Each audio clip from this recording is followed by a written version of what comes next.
जळगाव जिल्हा पोलीस दलातील पोलिसांकडून देखील धुळवड साजरी। कर्तव्य बजावतानाच एकमेकांना रंग लावत मिठाई भरवत पोलिसांनी लुटला धुळवडीचा आनंद। शहर पोलीस स्टेशनमध्ये अधिकारी कर्मचाऱ्यांची धुळवड। भंडाऱ्यामध्ये पाहायला मिळाली मनोमिलन होळी। काँग्रेसचे खासदार पडोळे आणि शिवसेना शिंदे गटाचे आमदार भोंडेकर यांनी एकत्रित साजरी केली धुळवड। नेत्यांसोबत कार्यकर्तेही रंगले रंगात।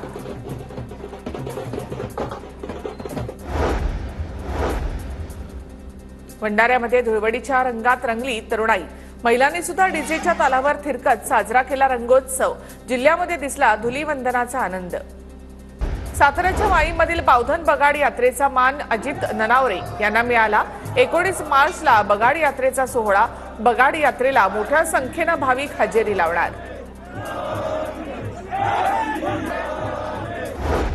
रत्नागिरीच्या लांजामध्ये श्रीदेव चव्हाट्याचा होळी उत्सव संपन्न। होळी उत्सव पाहण्यासाठी भाविकांची अलोट गर्दी।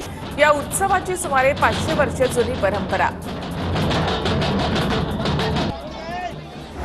कोकणामध्ये शिमगोत्सव। भास्कर जाधवांनी शारदा देवीची पालखी नाचवली।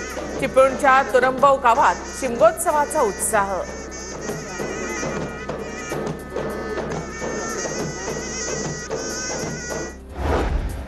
सोलापुरातील शिवगंगा देवीला होळीच्या निमित्तानं 521 किलो द्राक्षांची आरास। द्राक्षांनी संपूर्ण गर्भगृह सजलं। शिवगंगा मातेची महापूजा देखील संपन्न। खेडच्या गुंडाळवाडीमध्ये वेताळेश्वर महाराज यात्रोत्सवाची धूम। यात्रोत्सवाच्या निमित्तानं बैलगाडा शर्यतीचा थरार रंगला। भव्य बैलगाडा शर्यतीमध्ये 326 बैलगाड्यांचा सहभाग। अकोल्यामध्ये चोरीला गेलेले मोबाईल मूळ मालकांना पोलिसांनी परत केले। चोरीला गेलेल्या 200 मोबाईलचा शोध लावण्यात पोलिसांना यश। राष्ट्रवादीच्या शिक्षक सेलतर्फे परभणीमध्ये बोंबाबोंब आंदोलन। अर्थसंकल्पामध्ये अंशतः अनुदानित आणि अघोषित शाळांसाठी टप्पा अनुदानासाठी कुठलीही तरतूद नसल्यामुळे संघटना आक्रमक।